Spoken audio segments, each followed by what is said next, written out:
Évangile de Jésus-Christ selon saint Marc, au chapitre 1, des versets 7 à 11.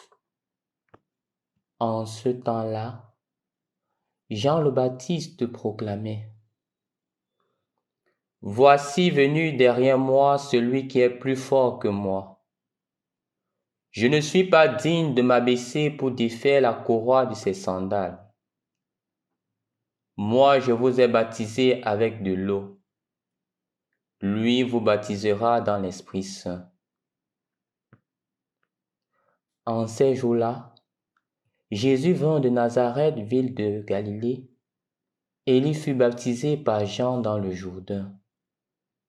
Et aussitôt, en remontant de l'eau, il vit les cieux se déchirer et l'Esprit descendre sur lui comme une colombe.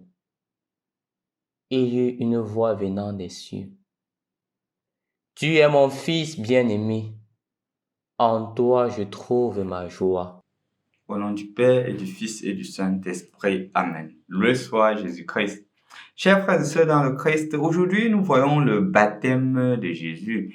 Et ce qui est davantage marquant dans ce baptême, c'est non seulement le fait que Jésus se baptise, mais le mot déchiré qui est utilisé. Et on voit justement que quand on dit que les cieux se déchirent, on voit le Saint-Esprit descendre. Je voudrais que chacun essaie de s'imaginer cette scène-là. Comment est-ce que Jésus est là et quand il est baptisé, il descend dans l'eau. Lorsqu'il remonte, le ciel, les cieux se déchirent. Comme pour dire qu'il y avait quelque chose qui empêchait les cieux de s'ouvrir depuis longtemps. Il y avait une chose qui empêchait la grâce de Dieu de descendre sur l'homme.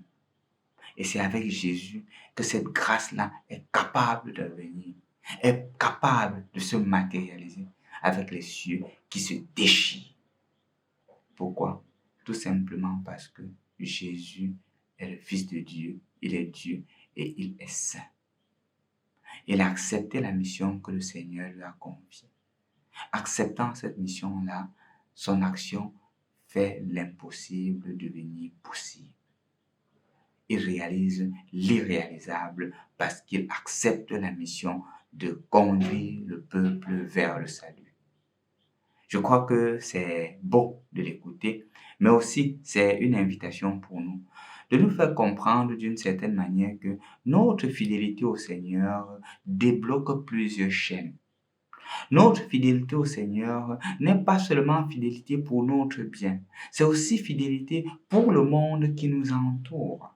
Je vous donne un exemple simple des cieux qui se déchirent. C'est un monsieur qui a eu la grâce d'avoir été assisté depuis son enfance par des missionnaires qui venaient dans son village. Et c'est ainsi que il a aussi l'occasion de rencontrer une famille dans le voisinage, une famille qui était en sérieuse difficulté parce que le papa, il était décédé tôt et la maman avait 3 enfants, 2 garçons, une fille.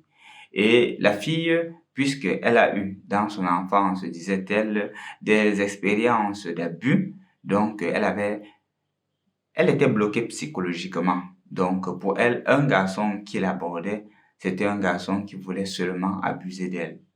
Les 2 garçons, n'ayant pas une éducation sérieuse, c'était malheureusement livré à des petits jeux du quartier qui se transformaient de temps à autre en petits pickpockets, des petits voleurs du quartier.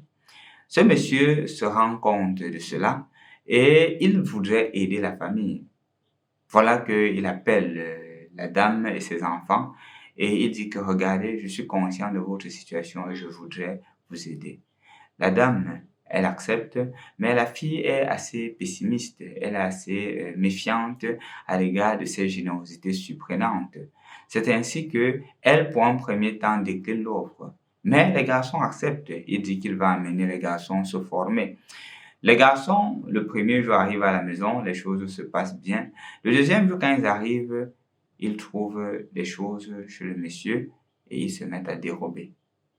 Dans la maison du monsieur, évidemment, il y avait des camarades qui ont décelé qui a effectivement dérobé la chose. C'est ainsi qu'il appelle ces deux jeunes garçons. Il leur dit que s'est-il passé? Donnez-moi ce que vous avez pris chez moi. Les garçons se mettent à nier. Il appelle les garçons, il leur montre la vidéo et dit que remettez-moi ce que vous avez fait. Les garçons sont tout tremblants, tout craintifs, disant qu'on va les enfermer.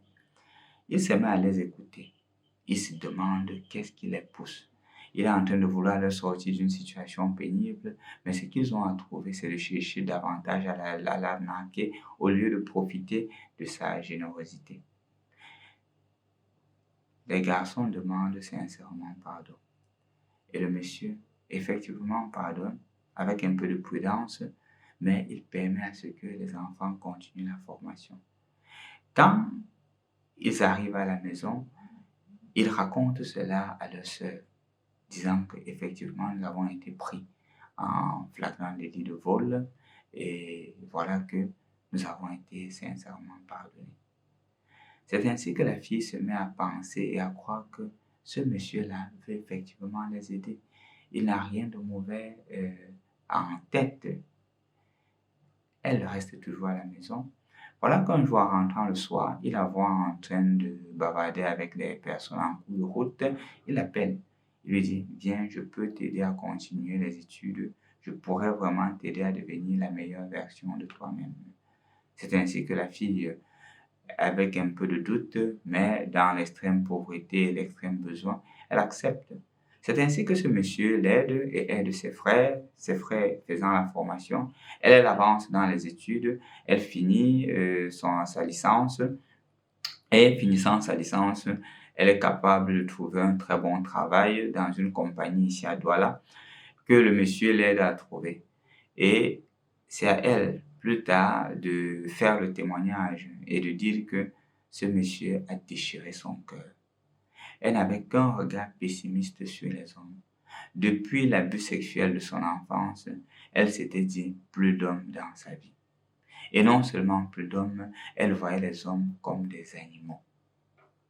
À cause de ce geste de cette personne généreuse, elle a commencé à apprécier l'homme.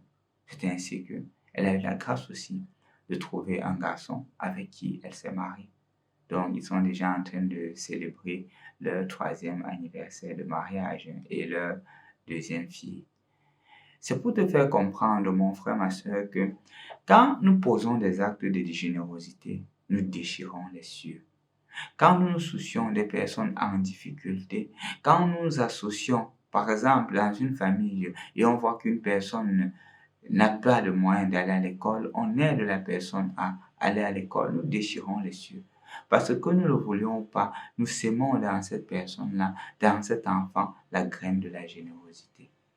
Toi aussi, tu peux déchirer les cieux. Tu peux déchirer les cieux en permettant à tes frères et tes sœurs de connaître Jésus.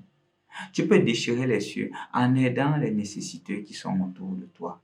Je ne cesserai jamais de le dire. Il y a beaucoup de personnes qui prennent des engagements de façon très discrète et de façon calme d'aider un ou l'autre enfant pour qu'il puisse fréquenter. Ce sont des actes qui déchirent les cieux. Je me rappelle clairement une des filles qu'un de mes frères est en train d'aider qui a dit « Mon père, je ne pouvais jamais penser que je devrais avoir la licence. Mais voici aujourd'hui, j'ai la licence. Je crois vraiment que le Seigneur est avec moi. » Voilà les cieux qui sont déchirés.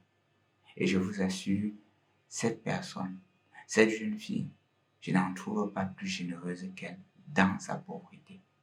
Parce qu'elle a conscience qu'elle a été aidée par une personne qui était aussi dans le besoin, mais qui s'est souciée, s'est sacrifiée d'elle. Déchire les cieux aujourd'hui à travers la générosité, à travers les gestes d'attention, à travers les gestes d'amour. Parce que Dieu met en toi des capacités pour réaliser l'impossible.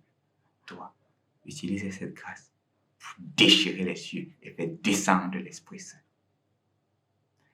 Au nom du Père et du Fils et du Saint-Esprit. Amen.